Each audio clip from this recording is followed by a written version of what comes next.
वाह वाह, कलाकार आदमी हैं आप। वाह, धन्य है वो माँ जो आप जैसे कलाकार को पैदा की है। इधर आइए, उनको इधर भेजिए, आ जाइए, उधर से बुलाइए।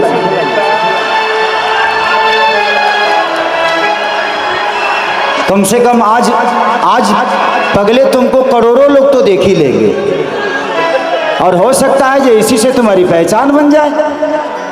तो कम से कम हम अम्बेडकर नगर आएंगे तो कहेंगे ना कि यार हमारे माध्यम से एक बच्चा यहाँ पे आया था। बुलाइए उस बच्चे को।